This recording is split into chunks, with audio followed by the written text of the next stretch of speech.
E me conta uma coisa, da onde que... Você sempre foi de quimbanda? Qual que é a sua origem, assim, mais religiosa, né, desde criança?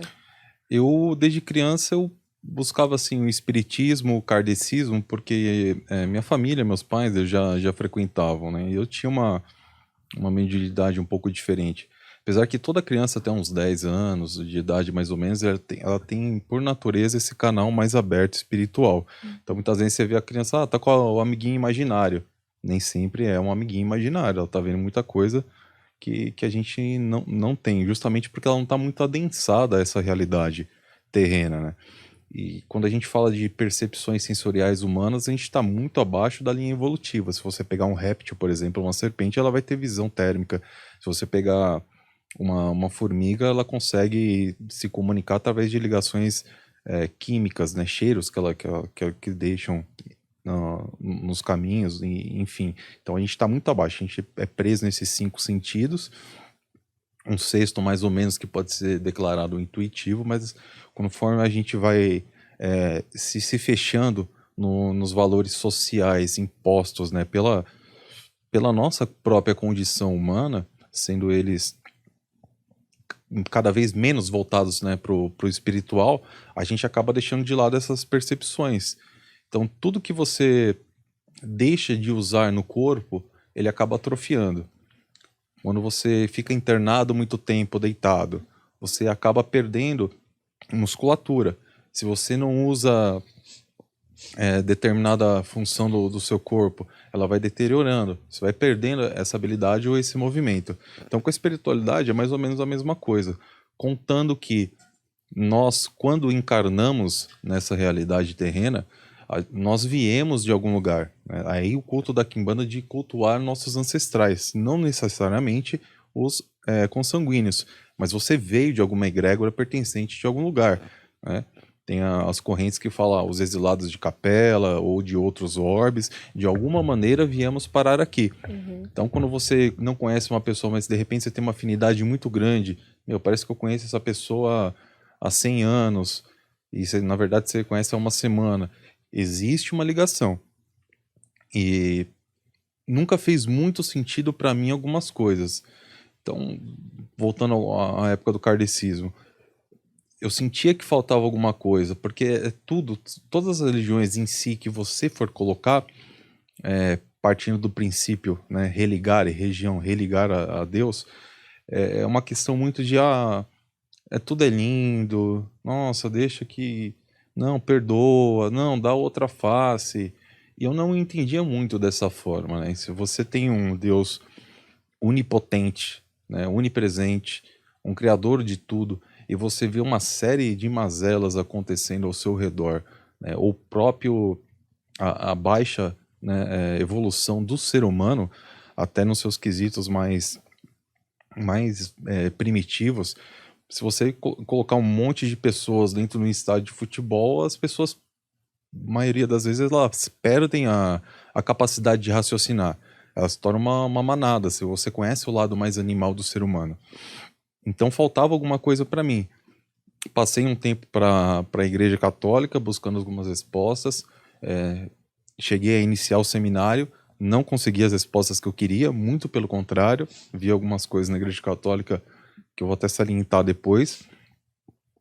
Conheci terreiros de Quimbanda, perdão, de Umbanda, ainda não faltava alguma coisa, né? Eu parti para uma parte, e depois me fez muito bem, de você estudar o lado científico das coisas, né?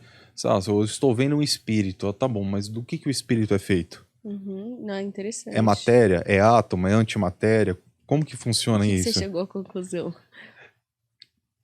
Eu chego à conclusão que existe a antimatéria e são formatos mais sutis de partículas, né? A gente pode até falar um pouco disso depois, quando a gente falar de formação de planetas, estrelas. Se você deixar, eu acho interessante pro contexto. Eu adoro, pode falar. Vamos falar. Até que o tempo foi passando, eu acabei entrando para a polícia, trabalhei na rota, fui expulso da polícia militar por denunciar comandantes corruptos. Isso tá aí nas redes sociais, canal Igor Andrige, Facebook e etc.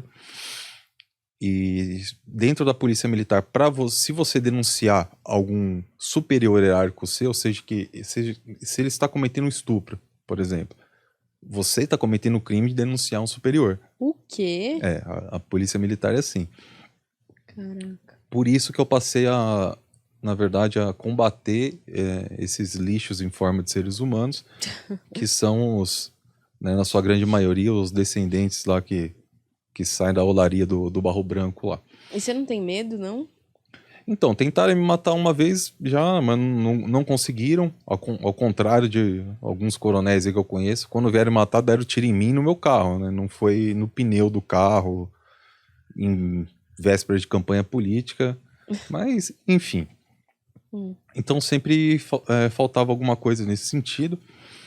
E quando eu saí da polícia, eu fiquei meio assim, pensando, poxa, mas realmente o errado tá certo aqui, né? Não funciona, né?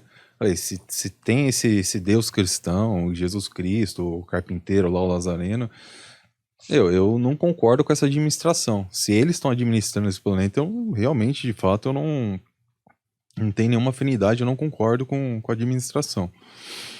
E acabei indo parar em um outro terreiro de Umbanda, que eu até esqueci o nome, mas depois eu vou colocar nos comentários do vídeo aqui.